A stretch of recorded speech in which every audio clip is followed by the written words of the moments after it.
नमस्ते, मैं डॉक्टर सीमा Bajaj, director ओमिया fertility group. आज हम चर्चा करेंगे कि जब हम कोई भी कपल फर्टिलिटी ट्रीटमेंट स्टार्ट करता है तो उसको क्या अपने लाइफस्टाइल में चेंजेस लाने चाहिए जिससे उसके रिजल्ट्स बेटर हो पाए।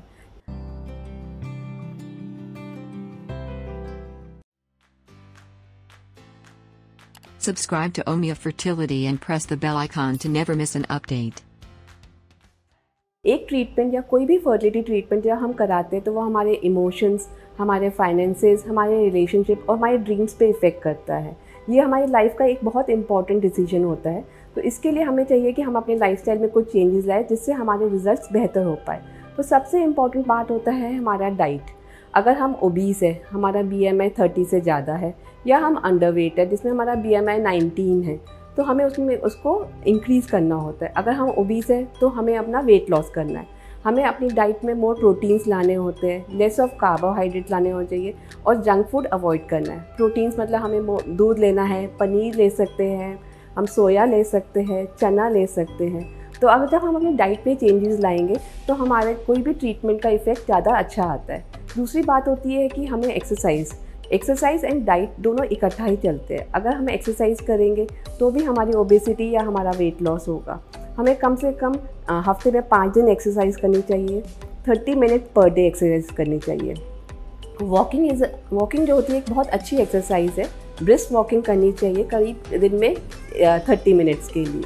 जब एक्सरसाइज हम करेंगे तो हमारे हार्मोन्स बेटर होंगे, हमारे हार्मोन्स कंट्रोल होंगे। उसके बाद है कि हमें अपने कैफ़ीन इंटेक कम कर लेना चाहिए। अगर हम 3 से 4 कप या 5 कप कॉफ़ी पीते हैं तो हमें उसे कम कर लेना चाहिए, क्योंकि ये आपके हार्मोन्स, आपकी इक्वालिटी, आपके स्पर्म्स की मोर्फोलॉजी, मोटिलिटी पे इफ़ेक्ट करता है। दूसरा मोस्ट इम्पॉर्टेंट फैक्टर होता है अल्कोहल और स्मोकिंग। अल्कोहल अगर हमारा कंजम्पशन ज़्यादा है तो हमें उसे कम कर लेना चाहिए। हम अल्कोहल को अवॉइड कर सकते हैं। अगर आप प्रेगनेंसी प्लान कर रहे हैं तो आपको ऐसा करना चाहिए कि 1 महीना 2 महीना पहले अल्कोहल नहीं लेना चाहिए। उसके बाद स्मोकिंग होता है। अगर हम स्मोकिंग में 5-6 से या 7-8 सिगरेट पर डे स्मोक करते हैं तो हमें अवॉइड करनी है, क्योंकि स्मोकिंग से क्या होगा कि किसी भी स्पर्म्स की मोटिलिटी, मॉर्फोलॉजी, उसकी स्पर्म सैंपल की विस्कोसिटी पे इफेक्ट होता है। जब आपके स्पर्म सैंपल में ये सब इफेक्ट होगा तो आपको कंसेप्शन में इश्यूज आ जाते हैं। एक होता है पैसिव स्मोकिंग भी। पैसिव स्मोकिंग मतलब कि अगर आपका पार्टनर स्मोक कर रहा है और आप उस स्मोक को इनहेल भी कर रहे हैं तो वो आपकी इक्वालिटी, आपकी उस पर इफ़ेक्ट करेगा बॉडी पे। तो ये सब इंपॉर्टेंट पॉइंट है जो हमें ध्यान रखने चाहिए। अब हम जब ट्रीटमेंट कराने हैं तो हमें ये बात का ध्यान होता है कि ये बहुत स्ट्रेसफुल ट्रीटमेंट लगता है। सारे पेशेंट सोचते हैं पता नहीं क्या होगा, मैंने इतना स्पेंड कर रहा हूँ, मेरी प्रेगनेंसी होगी नहीं होगी। सो आपको अपने माइंड से ये हटा लेना चाहिए। You should trust your doctor कि हम जहाँ जा रहे हैं वहाँ पे ट्रीटमेंट ठीक होगा। आपको अपना प्रोसेस अगर ठीक से समझ आ रहा है तो आपका स्ट्रेस कम होगा। जब आप स्ट्रेसफुल होगे तो आपके इंजेक्शंस की नंबर या उनका डोसेज ज़्यादा हो जाता है। तो आप योगा कर सकते हैं, आप मेडिटेशन कर सकते हैं। You can talk to your doctor freely. उसको जो भी डाउट्स है, जो भी क्वेश्चंस है, आप उनसे पूछ सकते हैं। आप अपने फ्रेंड से भी डिस्कस कर सकते हैं। तो इन फैक्टर्स का हमें ध्यान रखना चाहिए।